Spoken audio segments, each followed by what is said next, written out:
अंग प्रदर्शन के वीडियोस हम सब देख चुके हैं, वो हमें पता है क्या होता है, लेकिन उर्फी जो करती है वो अंग प्रदर्शन नहीं होता। उसमें एक चैलेंज होता है, उसमें एक प्रोवोकेशन होता है, उसमें एक आंखों में आंख डाल के एक क्वेश्चन होता है कि देख बेटा देख क्या कर लेगा। 2.5 से 3.5 मिनट के अंदर पता चल जाता है कि एक्टर अच्छा है या मीडियोकर है या बुरा है।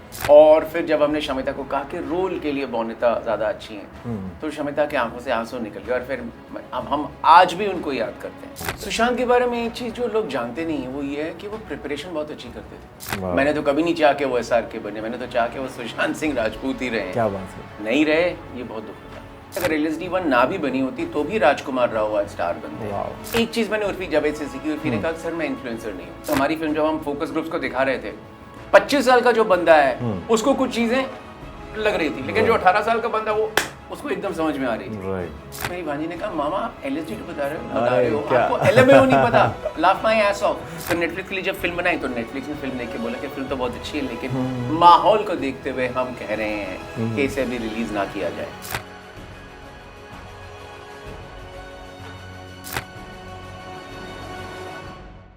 आप देख रहे हैं इंडिया का number 1 music and youth channel मस्ती, और मस्ती करने आपकी खिदमत में बंदा हाजिर। मेरा नाम अभिनंदन सिंह, लेके आपका शो सितारे मस्ती में। और आज मस्ती करने वाले हैं उस डायरेक्टर के साथ जो बड़े पर्दे पे हमारे साथ मस्ती करता है, इस तरह का सिनेमा बनाता है, unique style of film making, जिसको देखने के बाद इंसान कहता है वाह।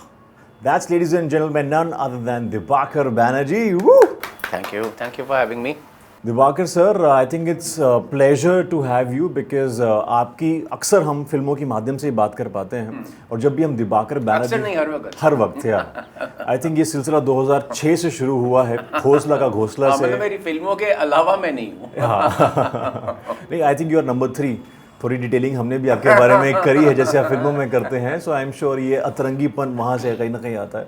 सो आई एम श्योर ये सिलसिला 2006 में शुरू हुआ घोसला का घोसला के साथ, and then back to back one of my favourite film, Byomkesh Bakshi आई, बहुत सारी फिल्में आई, एंड ऑफ कोर्स 2010 में जब राजकुमार राव जैसे एक्टर्स का करियर शुरू हुआ, that's with your film love sex और धोखा। उसके बाद ये जो धोखा आपने दिया हमें, 14 साल का जो गैप आया है, and after 14 years if I'm not wrong you coming up with LSD-2। so Dibakar, पहली चीज़ तो ये है कि इस फिल्म को I'm sure ऑडियंस भी जानना चाहती है कि आखिर 14 साल क्यों लगे बनने में। 14 साल इसलिए लगे क्योंकि एकता ने पहली बार तो 10 साल बाद फोन किया। उसने बोला कि यार LSD-2 बनाते हैं। राइट। तो मैंने कहा यार मैं तो अभी और कोई फिल्म बना रहा हूँ, 2020 में मैं नेटफ्लिक्स के लिए एक ओरिजिनल बना रहा था 30। तो एकता ने कहा कि LSD-2 बनाते हैं। अब 10 साल बीत गए, अब मसाला है। मैंने कहा आइडिया तो अच्छा है लेकिन स्टोरी सोचता हूँ, लेकिन मैं अपनी फिल्म में बिजी हूँ, मैं कॉल बैक करता हूँ। राइट। तो मैं अपनी फिल्म में बिजी हो गया। फिर नेटफ्लिक्स के लिए जब फिल्म बनाई तो नेटफ्लिक्स ने फिल्म देख के बोला कि फिल्म तो बहुत अच्छी है, लेकिन माहौल को देखते हुए हम कह रहे हैं कि इसे अभी रिलीज ना किया जाए। तो मेरी फट गई। फिर मैं बैठा रहा वहाँ पे। फिर एकता का फोन आया कि सर अब क्या करना है, अब करना है क्या? मैंने कहा अब तो करना ही है, अब तो ये बंद हो गई, कुछ ना कुछ तो करना है। तो देन शी सेड चलो let's start on the stories and all that. तो उसके बाद कहानियाँ वहानियाँ सोची।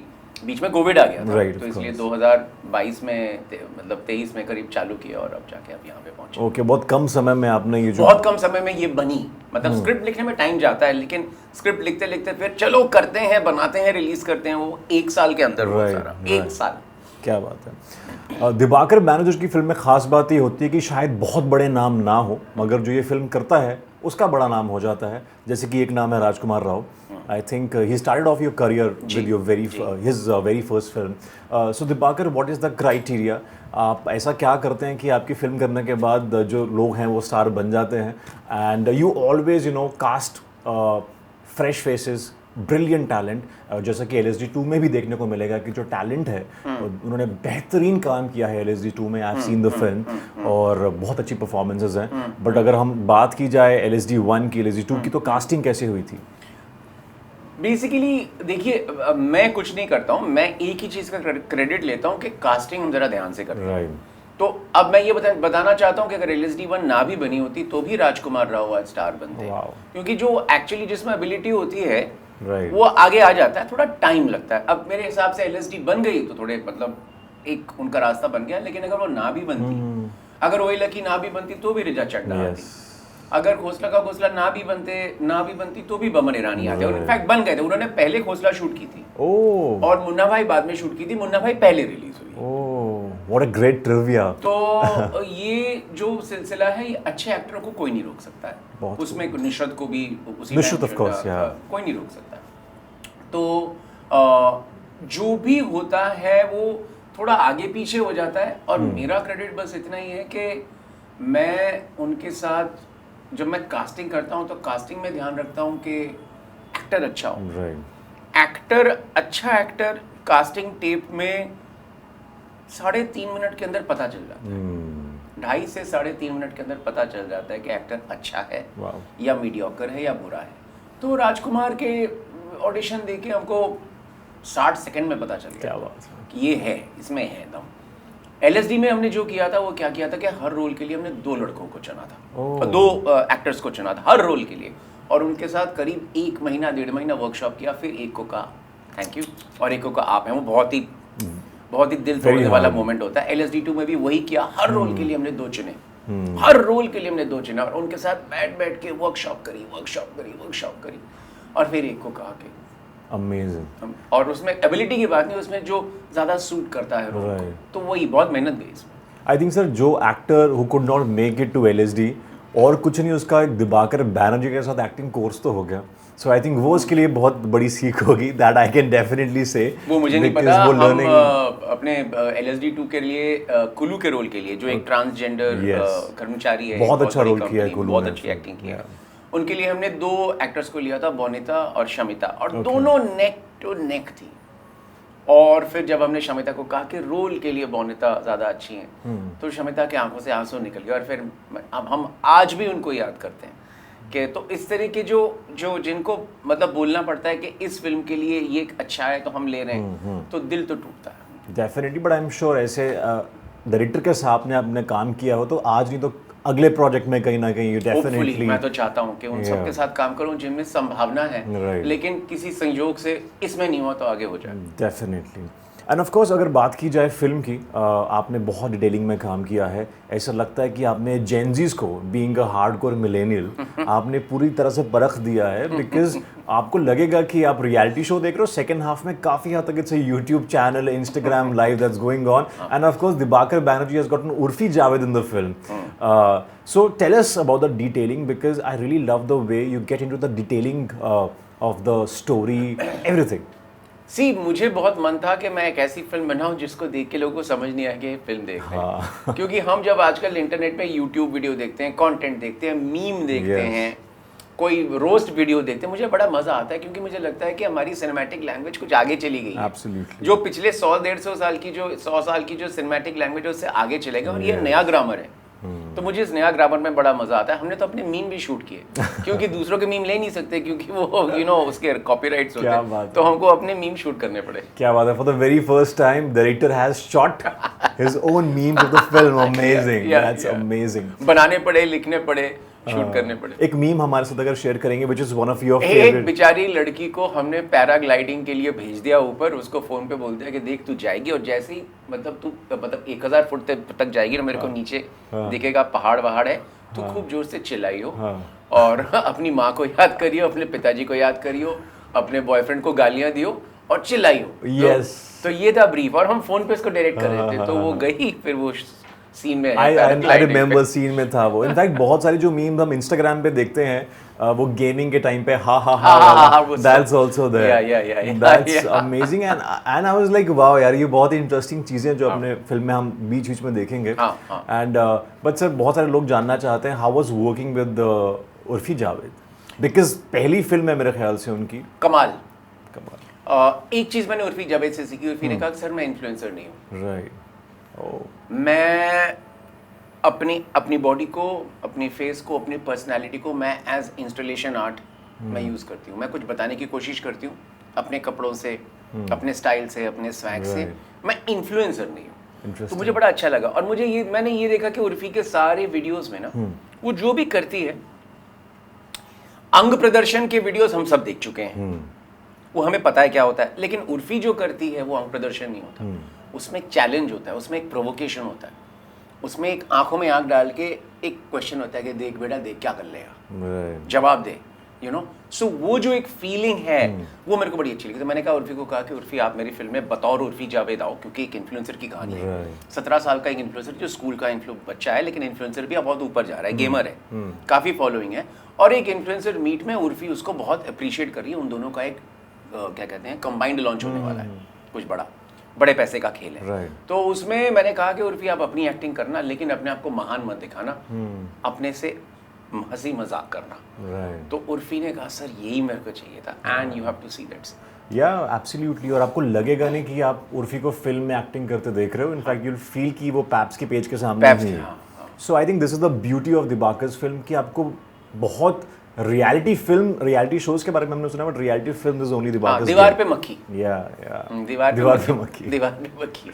And coming to the film, one of my favorite films, मैंने off cam बोला है, but on cam I would like to say Byomkesh Bakshi is one of my favorite Dibakar Banerjee film. Of course, we love Sushant Singh Rajput. That's when I really fell in love with Sushant Singh Rajput's acting.